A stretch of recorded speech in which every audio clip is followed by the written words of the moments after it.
आज हम बात करने वाले हैं आर्टिकल 18 के बारे में, जो कि एबोलिशन ऑफ टाइटल्स की बात करता है, उपाधियों के अंत की बात करता है।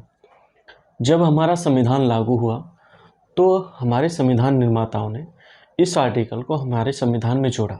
इसकी वजह थी कि ये उपाधियों के अंत की बात करता है। क्यों करता है?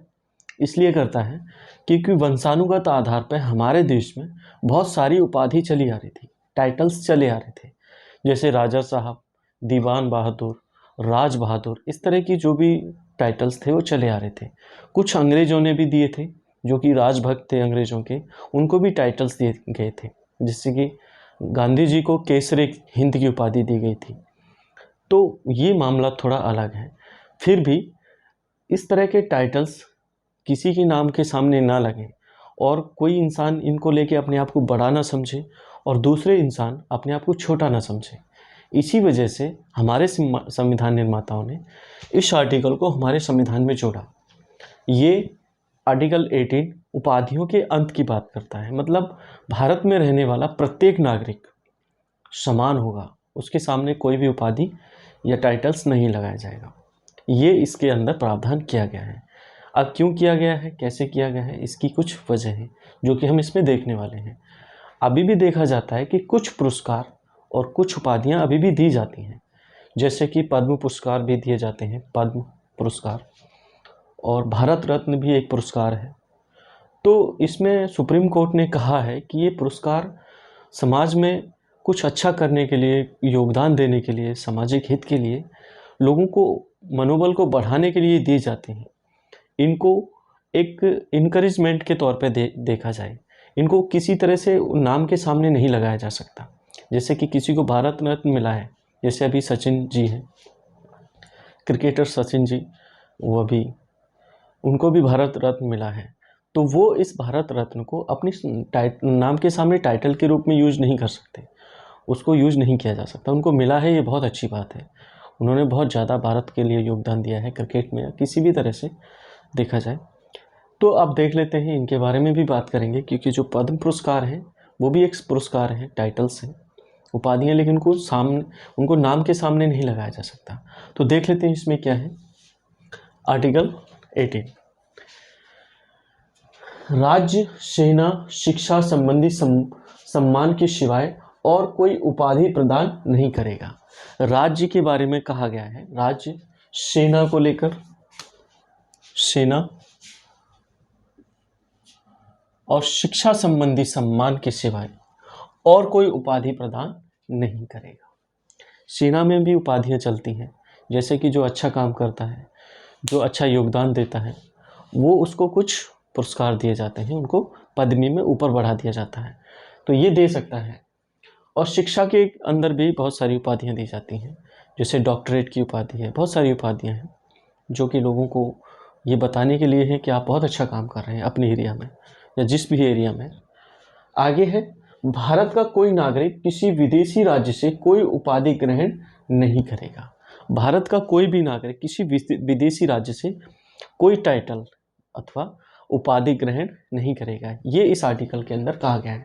आर्टिकल 18(1), आर्टिकल 18(2) के अंदर कहा गया है। और आर्टिकल 18(3) क्या कहता है? कोई विदेशी नागरिक भारत में किसी पद पर काम करते हुए किसी विदेशी राज्य से बिना राष्ट्रपति की सहमति से कोई उपाधि ग्रहण नहीं करेगा। अगर कोई विदेशी नागरिक भारत में रह रहा है, किसी पद पर है, तो बिना राष्ट्रपति की अनुमति के किसी भी विदेशी राज्य से कोई उपाधि या टाइटल्स ग्रहण नहीं करेगा। उसको इसके लिए राष्ट्रपति की अनुमति लेनी पड़ेगी। राष्ट्रपति मतलब सरकार की अनुमति लेनी पड़ेगी। अब राष्ट्रपति मैंने पढ़ा है, राष्ट्रपति बिना पूछे कोई काम, सरकार के बिना पूछे कोई काम नहीं कर सकता। इसमें सरकार की मर्जी चलती है। आगे देखते हैं, राज्य के आर्टिकल 18 क्लॉज 4 क्या कहता है? राज्य के अधीन लाभ या विश्वास का पद धारण करने वाला कोई व्यक्ति किसी विदेशी राज्य से बिना राष्ट्रपति की अनुमति के कोई भेंट, पद या उपहार स्वीकार नहीं करेगा। आर्टिकल 18 क्लॉज 4 कहता है कि कोई भी व्यक्ति राज्य के अधीन लाभ या विश्वास का पद धारण करने वाला कोई भी व्यक्ति बिना राष्ट्रपति की अनुमति के किसी भी राज्य से, किसी भी विदेशी राज्य से, किसी भी दूसरे राष्ट्र से, किसी भी कंट्री से बिना राष्ट्रपति की सहमति के, अनुमति के कोई भेंट, पद या उपहार स्वीकार नहीं करेगा। इसका रीजन है क्यों? क्योंकि कई बार ऐसा होता है कि कोई सरकार में काम कर रहा है, सरकार की खुफिया तंत्र में काम कर रहा है, ऐसे पद पे काम कर रहा है जो कि बहुत ज़्यादा कॉन्फिडेंशियल है। तो ऐसे केसेस में क्या होता है कि दूसरे राज्य या दूसरे कंट्री क्या करते हैं कि खुफिया तंत्र को मजबूत करने के लिए, अपना खुफिया तंत्र बढ़ाने के लिए, उनसे इन्फॉर्मेशन निकालने के लिए किसी दूसरे राष्ट्र की, उनको क्या करते हैं, कुछ उपाधि देने की प्रयास करते हैं, कुछ टाइटल्स देने की प्रयास करते हैं, कुछ पुरस्कार देने की बात करते हैं।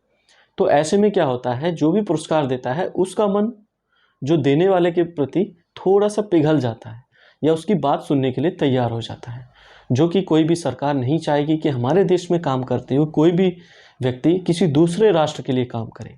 इसी वजह से कोई भी काम करने से पहले, दूसरे राज्य से कोई भी चीज़ मिल रही है उससे मिलने से पहले राज्य से, हमारे राष्ट्र में राष्ट्रपति से पहले अनुमति लेनी पड़ेगी कि हाँ आप अनुमति देंगे तो मैं इसको लेने के लिए तैयार हूँ, अगर नहीं देंगे तो इसमें कुछ नहीं हो सकता। इसका रीज़न है सिक्योरिटी रीज़न, बहुत बड़ा रीज़न है। अब आगे देख लेते हैं और क्या है इसमें। बालाजी राघवन वर्सेस भारत संघ 1996 में एक केस आया जिसमें कहा क्या था, सुप्रीम कोर्ट ने कहा कि पद्म पुरस्कार उपाधि नहीं है। इसमें कहा गया कि आप उपाधियों का तो अंत की बात करते हो, लेकिन पद्म पुरस्कार, जो भी पद्म भूषण और पद्मश्री, 3 तरह के पुरस्कार दिए जाते हैं पद्म पुरस्कारों में, तो इसमें कहा गया कि ये तो पुरस्कार है, अब पदवी और उपाधि की अंत की बात कर रहे हैं तो ये कैसे चल रहा है। तो इन्होंने कहा, सुप्रीम कोर्ट ने कहा कि पद्म पुरस्कार उपाधि नहीं है और इनसे आर्टिकल 18 में दिए गए प्रावधानों का उल्लंघन नहीं होता और इनसे समानता के सिद्धांत पर प्रतिकूल असर नहीं पड़ेगा। इसका कहना है कि ये पद्म पुरस्कार जो है उपाधि नहीं है, कोई इनको अपने नाम के सामने यूज नहीं कर सकता। इसी वजह से जब नाम के सामने यूज नहीं होंगे तो ये किसी भी तरह की समानता को ख़त्म नहीं करेंगे, ये कहना है सुप्रीम कोर्ट का।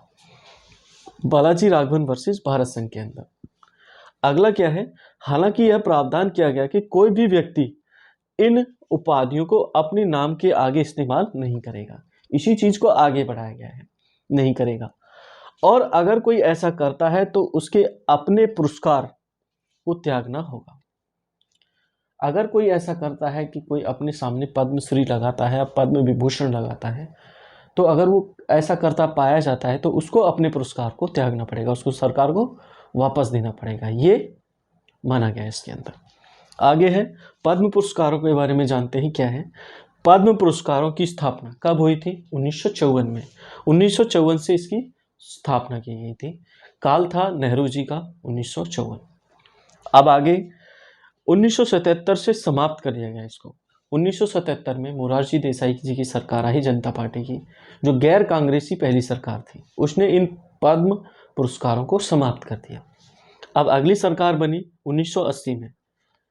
1980 में जो भी सरकार बनी इंदिरा गांधी जी की, इन पुरस्कारों को फिर से स्टार्ट कर दिया, जो कि अभी भी चल रहे हैं। तो ये था उपाधियों का अंत, जो कि समानता की बात करता है। उपाधियाँ, कुछ तो पुरस्कार दिए जाते हैं क्योंकि लोगों को आगे किसी काम में भी योगदान देने के लिए, उनका समाज में हित, अगर वो समाज में कोई हित करना चाहते हैं, किसी का भला करना चाहते हैं, तो इस चीज़ के लिए उनको बढ़ावा देने के लिए कुछ पुरस्कार तो बनते हैं। लेकिन कहा गया है कि इन पुरस्कारों को आप अपने नाम के सामने नहीं लगाएंगे। आपको लोग जान रहे हैं कि आपको ये पुरस्कार मिला, ये बहुत अच्छी बात है, लेकिन आप उसको टाइटल के रूप में इस्तेमाल नहीं कर सकते।